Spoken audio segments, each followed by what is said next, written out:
Isaiah chapter 9. Nevertheless, there will be no more gloom for those who were in distress. In the past he humbled the land of Zebulun and the land of Naphtali. But in the future he will honor Galilee of the nations, by the way of the sea beyond the Jordan. The people walking in darkness have seen a great light. On those living in the land of deep darkness a light has dawned.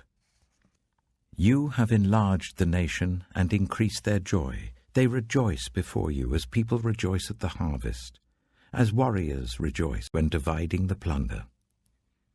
For as in the day of Midian's defeat, you have shattered the yoke that burdens them, the bar across their shoulders, the rod of their oppressor. Every warrior's boot used in battle and every garment rolled in blood will be destined for burning, will be fuel for the fire. For to us a child is born, to us a son is given, and the government will be on his shoulders.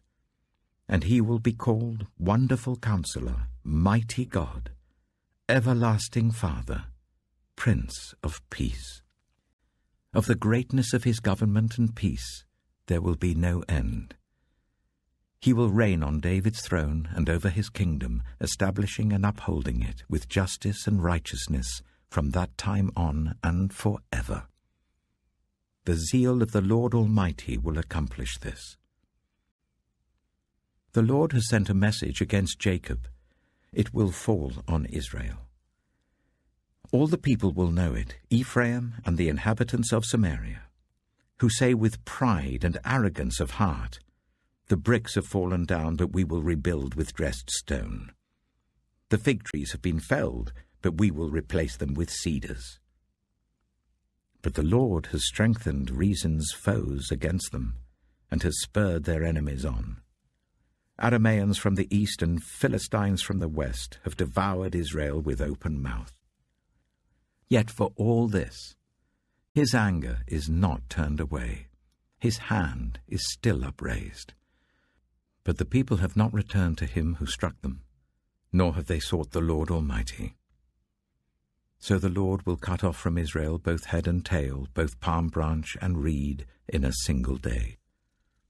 The elders and dignitaries are the head, the prophets who teach lies are the tail. Those who guide this people mislead them, and those who are guided are led astray. Therefore the Lord will take no pleasure in the young men, nor will he pity the fatherless and widows. For everyone is ungodly and wicked, every mouth speaks folly. Yet for all this, his anger is not turned away. His hand is still upraised. Surely wickedness burns like a fire. It consumes briars and thorns. It sets the forest thickets ablaze, so that it rolls upwards in a column of smoke. By the wrath of the Lord Almighty the land will be scorched, and the people will be fuel for the fire.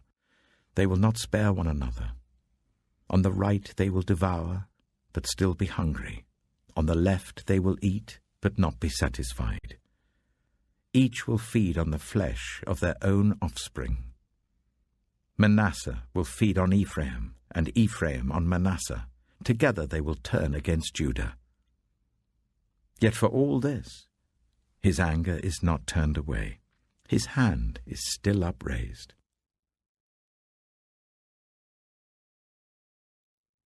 Isaiah chapter 10.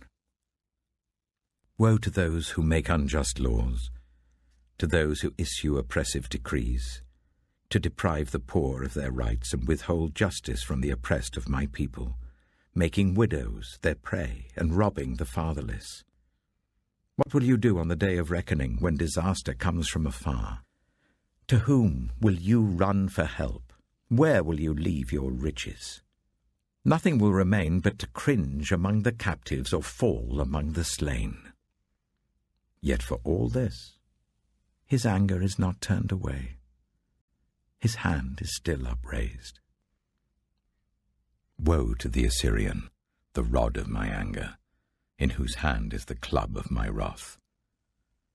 I send him against a godless nation. I dispatch him against a people who anger me, to seize loot and snatch plunder, and to trample them down like mud in the streets. But this is not what he intends. This is not what he has in mind. His purpose is to destroy, to put an end to many nations. Are not my commanders all kings? He says. Has not Calno fared like Carchemish? Is not Hamath like Arpad, and Samaria like Damascus?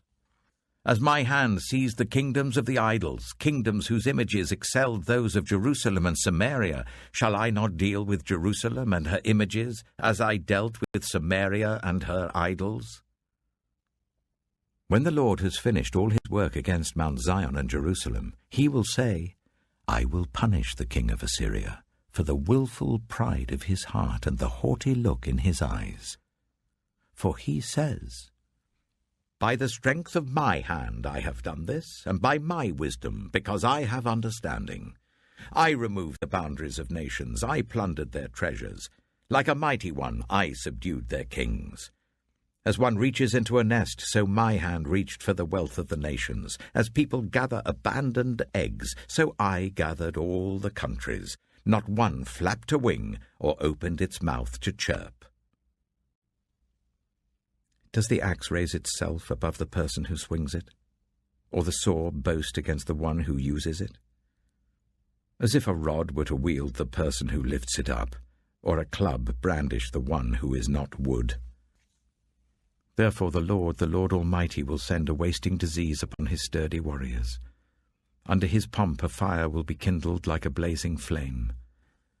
The light of Israel will become a fire, the Holy One a flame. In a single day it will burn and consume his thorns and his briars.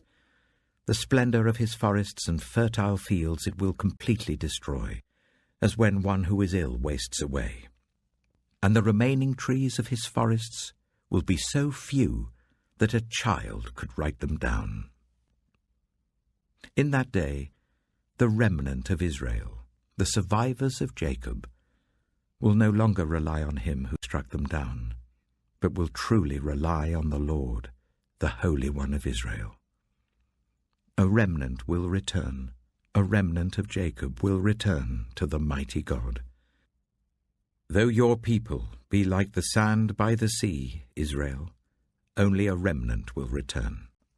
Destruction has been decreed, overwhelming and righteous. The Lord Almighty, will carry out the destruction decreed upon the whole land. Therefore this is what the Lord Almighty says. My people who live in Zion, do not be afraid of the Assyrians who beat you with a rod and lift up a club against you as Egypt did. Very soon my anger against you will end, and my wrath will be directed to their destruction. The Lord Almighty will lash them with a whip, as when he struck down Midian at the rock of Oreb, and he will raise his staff over the waters as he did in Egypt. In that day their burden will be lifted from your shoulders, their yoke from your neck. The yoke will be broken because you have grown so fat. They enter Aiath. They pass through Migron. They store supplies at Michmash. They go over the pass and say, We will camp overnight at Geba. Ramah trembles. Gibeah of Saul flees. Cry out, daughter Garlim. Listen, Laisha. Poor Anathoth. Madmenah is in flight. The people of Jebim take cover. This day they will halt at Nob. They will shake their fist at the mount of daughter Zion, at the hill of Jerusalem. See, the Lord Almighty, will lop off the boughs with great power. The lofty trees will be felled. The tall ones will be brought low. He will cut down the forest thickets with an axe. Lebanon will fall before the mighty one.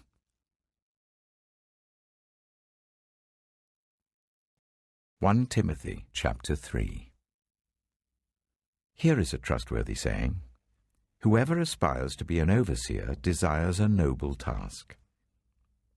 Now, the overseer is to be above reproach, faithful to his wife, temperate, self-controlled, respectable, hospitable, able to teach, not given to drunkenness, not violent but gentle, not quarrelsome, not a lover of money. He must manage his own family well and see that his children obey him, and he must do so in a manner worthy of full respect. If anyone does not know how to manage his own family, how can he take care of God's church? He must not be a recent convert, or he may become conceited and fall under the same judgment as the devil. He must also have a good reputation with outsiders, so that he will not fall into disgrace and into the devil's trap. In the same way, deacons are to be worthy of respect, sincere, not indulging in much wine, and not pursuing dishonest gain. They must keep hold of the deep truths of the faith with a clear conscience. They must first be tested, and then, if there is nothing against them, let them serve as deacons. In the same way, the women are to be worthy of respect, not malicious talkers, but temperate and trustworthy in everything. A deacon must be faithful to his wife and must manage his children and his household well. Those who have served well gain an excellent standing and great assurance in their faith in Christ Jesus. Although I hope to come to you soon, I'm writing to you with these instructions so that if I am delayed, you will know how people ought to conduct themselves in God's household, which is the church of the living God, the pillar and foundation of the truth. Beyond all question, the mystery from which true godliness springs is great. He appeared in the flesh, was vindicated by the Spirit, was seen by angels, was preached among the nations, was believed on in the world, was taken up in glory.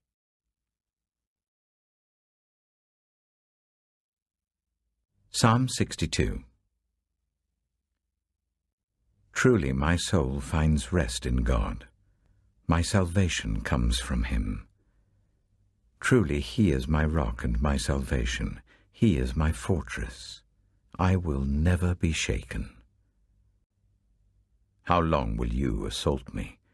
Would all of you throw me down, this leaning wall, this tottering fence? Surely they intend to topple me from my lofty place. They take delight in lies. With their mouths they bless, but in their hearts they curse. Yes, my soul, find rest in God. My hope comes from him. Truly he is my rock and my salvation. He is my fortress. I will not be shaken. My salvation and my honor depend on God. He is my mighty rock, my refuge. Trust in him at all times, you people. Pour out your hearts to him, for God is our refuge. Surely the low-born are but a breath, the high-born are but a lie. If weighed on a balance, they are nothing. Together they are only a breath. Do not trust in extortion, or put vain hope in stolen goods. Though your riches increase, do not set your heart on them. One thing God has spoken, two things I have heard. Power belongs to you, God, and with you, Lord, is unfailing love. And you reward everyone according to what they have done.